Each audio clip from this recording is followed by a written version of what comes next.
ए मेरी माँ झूले, ए मेरी माँ झूलो, छोटे बाबू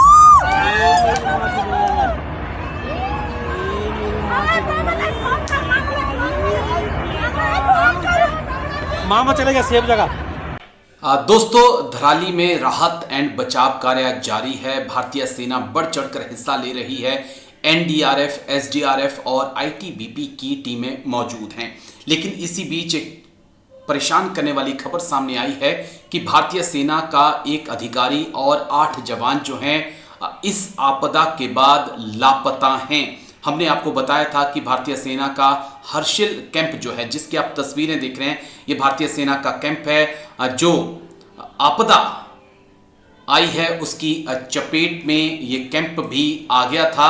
धराली में जो आपदा आई थी और उसके बाद से एक जेसीओ और 7 से 8 जवानों के लापता होने की खबरें अब सामने आ रही हैं। हालांकि सेना राहत बचाव कार्य में जुटी है। 400 से ज्यादा लोगों को बचा लिया गया है, लेकिन अभी भी कई लोगों के मलबे में दबे होने की खबरें सामने आ रही हैं। और जिस प्रकार का वहां पर मौसम है वो एक चिंता का और नया कारण बना हुआ है। इसी बीच आर्मी, आईटीबीपी लगातार जो है राहत बचाव कार्य में लगे हुए हैं। लेकिन सबसे बड़ा कंसर्न भारतीय सेना के जवान, भारतीय सेना के एक अधिकारी और 7 से ज्यादा जवान जो हैं इस पूरी आपदा में लापता बताए जा रहे हैं। हम उम्मीद करते हैं कि ऑफिसर और जो 8 जवान लापता हैं वो सब ठीक हों। 5 तारीख को तकरीबन 1:45 बजे हर्षिल नाम के गांव में, जहां पर मैं हूं अभी, धराली के पास एक मडस्लाइड और एक फ्लैश फ्लड आया।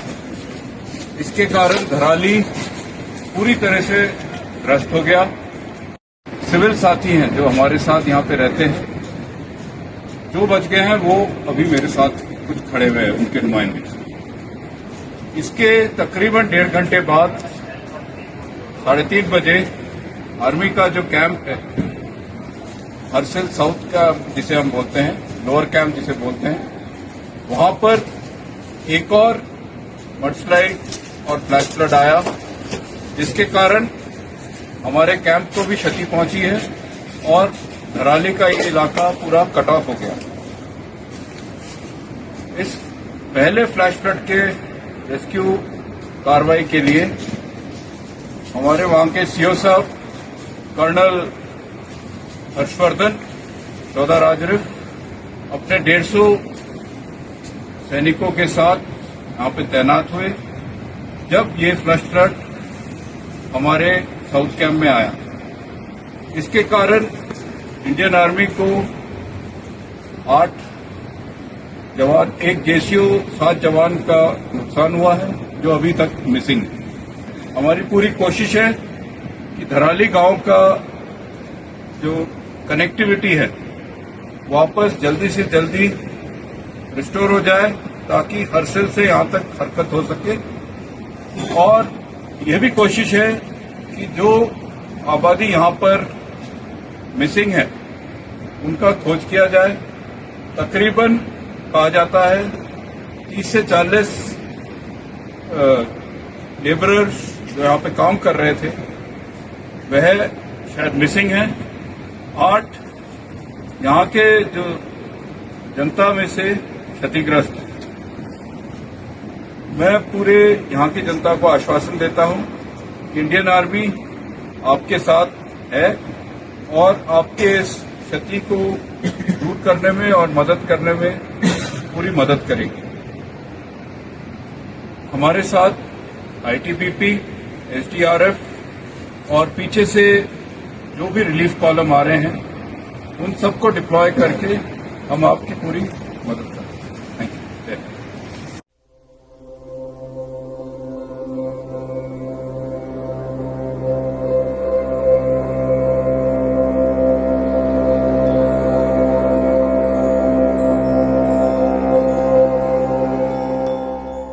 अभी हम कोशिश कर रहे हैं कि जो बड़े हेलीकॉप्टर है ना, वो शायद आज शाम या कल सवेरे से आगे लग जाएंगे। सर, अगर खाना होगा तो वो हम ड्रॉप कर रहे हैं।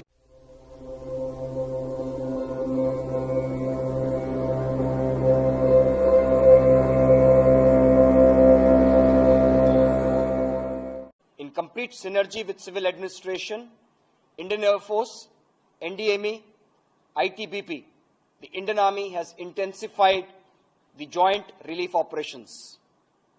Certain key aspects: as the first responders, our infantry battalion at Harsil reacted under the commanding officer in 15 minutes of the incident.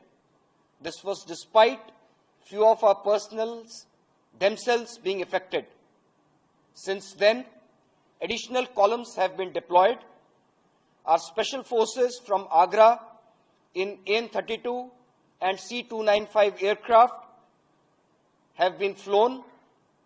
Medical personnel with all required equipment and accessories have been moved.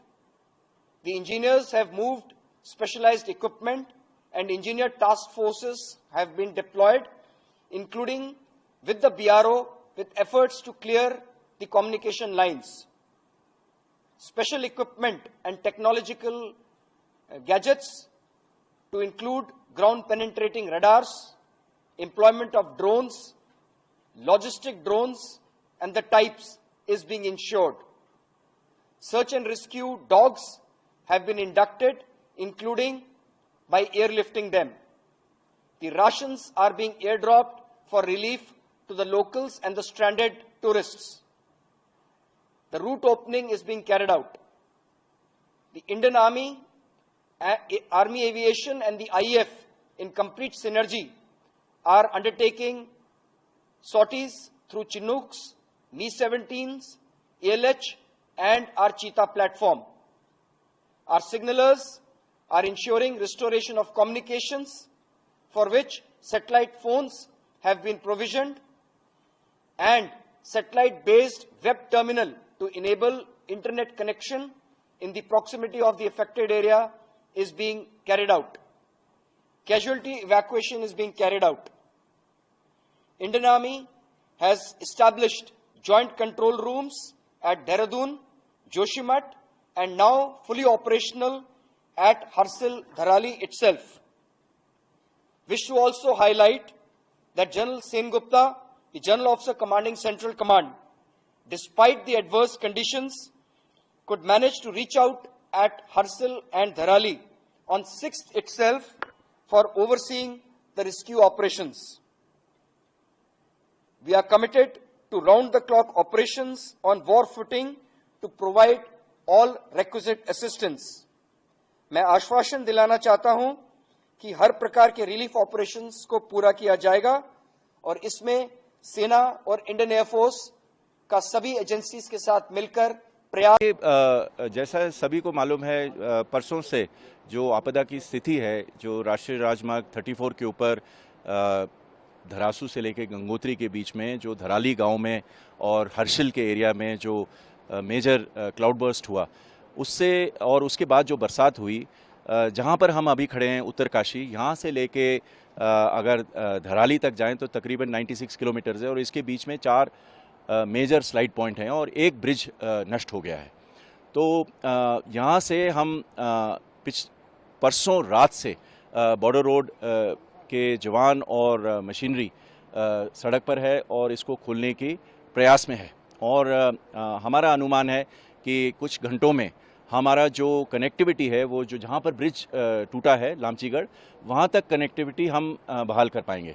तो फिर हमारे जो bridge के जो stores हैं वो already गाड़ी में लोडेड है, हमारे जवान तैयार हैं, हम इनको आगे मूव करेंगे जैसे ये सड़क की कनेक्टिविटी बनती है। और लामचीगढ़ में हम ब्रिज, हमारा अनुमान है कि आज रात तक हम वहाँ पर ब्रिज स्टोर्स पहुँचा करके हम कुछ काम शुरू कर पाएंगे। और वहाँ पे बहुत ही कम स्पेस है, तो क्योंकि पहाड़ी नाले के ऊपर ब्रिज है, तो वहाँ पर सबसे पहले हमें टेक्निकल टर्म्स में जो गैंट्री बनाना है वो बनाएंगे, फिर उसके बाद ब्रिज को लॉन्च करेंगे। वो हम अपने आप को टारगेट दे रहे हैं कि एक दिन में हम इसको ब्रिज को लॉन्च कर देंगे, पर हमारा ये आउटर लिमिट है कि 3 दिन तक हम हर्षिल तक जो छोटी और बड़ी गाड़ियों का कनेक्टिविटी के लिए ये रास्ता खोल पाएंगे। साथ में जो हर्षिल से लेके धराली है, वहाँ पे बहुत पानी आया है, जो हमारी एग्जिस्टिंग रोड है वो पानी के नीचे है अभी। तो वो हम 2 विकल्प है हमारे पास। एक तो जो एग्जिस्टिंग रोड है उसी को हम यूज़ करें, और दूसरा ये है कि हम फ्रेश रोड काटें। तो दोनों हम विकल्प इस्तेमाल करेंगे। और जैसा कि मैंने आपको बताया, हमारी भेंट माननीय मुख्यमंत्री जी श्री पुष्कर सिंह धामी जी से हुआ था और वहीं पर उनके साथ बैठे थे श्री अजय टमटा जी मंत्री जी मॉर्थ के, और उन्होंने फिर डायरेक्शंस दिए कि सबसे पहले जो है हमने कनेक्टिविटी को बहाल करना है, क्योंकि जो जितनी भी रिलीफ का जो मटेरियल होगा, जो भी स्टेट की तरफ से जो सामान आगे पहुंचाना है और लोगों को इवैक्यूएट करना है, वो सड़क के माध्यम से ही सबसे बेहतर किया जा सकेगा। तो ये उन्होंने बताया कि जो भी आपको मदद चाहिए स्टेट एडमिनिस्ट्रेशन की तरफ से या कहीं से भी, वो सब आपके लिए दिया जाएगा और हम एक साथ मिल करके ये सड़क की